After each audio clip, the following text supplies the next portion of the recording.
Have you truly been born again of water and the Spirit? Paul C. Young.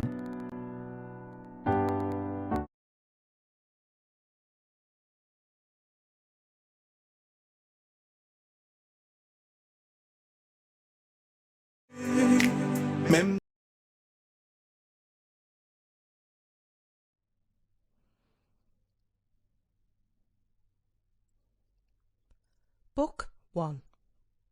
Have you truly been born again of water and the Spirit? By Paul C. Young. Sermon 1. We must first know about our sins to be redeemed. Mark chapter 7 verse 8 to 9. For laying aside the commandments of God, you hold the tradition of men, the washing of pitchers and cups, and many other such things you do. And he said to them, All too well, you reject the commandments of God, that you may keep your tradition. Mark chapter 7 verses 20 to 23.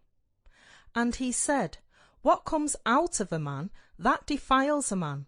For from within, out of the heart of men, proceed evil thoughts, adulteries, fornications, murders, thefts, covetousness, wickedness, deceit, licentiousness, an evil eye, blasphemy, pride, foolishness. All these evil things come from within and defile a man. First, I would like to define what sin is. There are sins defined by God and there are sins defined by man. The word sin, hamartia in ancient Greek, means to miss the mark. In other words, it is to do something wrong. It is a sin to disobey God's orders. Let's initially observe the human viewpoint of sin.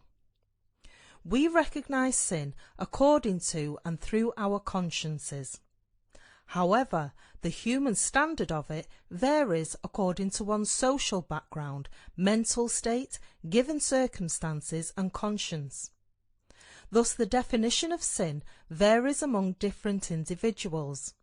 The same action may or may not be considered sinful depending on each person's own standards. That is why God has given us 613 articles of the law to be used as the absolute standard of sin. We should never set the standards of sin upon our own consciences based on social norms. The sins of our consciences are not in accord with what God has defined as sin. Therefore, we should not listen to our consciences, but rather base the standards of sin on God's commandments. Each of us has our own idea of what sin is. Some consider it to be their shortcomings, while others deem it to be based on distorted behaviour. For example, in Korea, people cover their parents' graves with grass and take it upon themselves to care for them until they die. But in one of the primitive tribes in Papua New Guinea, they honour their dead parents by feasting on the body with family members. I'm not sure if they cook the carcass before eating it.